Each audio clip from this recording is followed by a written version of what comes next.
We are often sold the very same promise early on: earn a college degree to secure a stable, high-paying future. But what happens when that grand promise is built on institutional data that doesn't actually exist in the real world? Federal investigations have uncovered colleges that exaggerated their job placement rates and hid the total cost of tuition to drive up enrollment numbers. Thousands of students have been left with staggering debt they cannot repay, and degrees that failed to provide the opportunities they were promised. Recently, a wave of legal actions has resulted in billions of dollars in student debt being automatically canceled for these victims. These discharges are specific legal remedies for instances where a school's misconduct has been proven through federal audits or court settlements.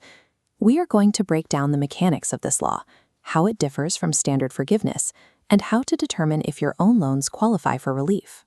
By canceling these debts, the government removes the financial gain for institutions that rely on misleading recruitment tactics. The core legal concept driving this relief is known as loan discharge. While it is often discussed alongside traditional student loan forgiveness, loan discharge operates differently. Standard forgiveness programs usually look at a borrower's income or repayment history. Discharge focuses strictly on the actions of the school. If a school is found to have misled students or engaged in deceptive practices, the borrower's legal obligation to repay those specific federal loans can be entirely canceled.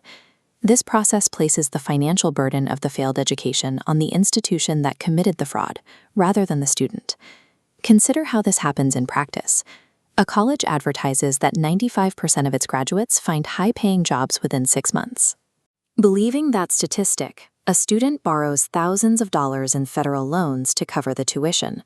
After graduation, the student discovers the employment numbers were inaccurate, and they struggle to find work in their field. If investigators later determine that the school intentionally misled students, those borrowers become eligible for relief. Because the loans were obtained through deceptive practices, the debt is discharged, and the borrower is no longer required to pay it back. This scenario has played out at several major institutions, leading to wide-scale debt cancellation for thousands of former students at once. These cases establish a precedent.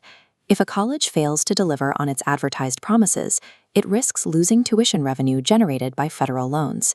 These recent discharges signal that federal investigators and courts are now consistently applying consumer protection laws to the higher education industry. Warning tone. This makes it essential for prospective students to verify a school's accreditation, graduation rates, and tuition costs through independent sources before enrolling. Students must now take the lead in researching institutions to ensure they are not making a costly financial commitment based on unverified marketing claims. If you or someone you know attended a school that has been accused of misconduct, you should evaluate your eligibility for relief immediately. Did the school make promises about job placement that turned out to be false? Were employment or graduation statistics misrepresented? Were you pressured into taking out loans based on that misleading information? And finally, do you have federal student loans connected to that institution? If you answered yes to these questions, stay informed by checking official federal announcements regarding loan discharge programs and available relief. Understanding your rights is the most effective way to protect yourself from deceptive institutional practices. If you found this explanation helpful, like and subscribe to stay updated on the latest developments in student loans and consumer protection.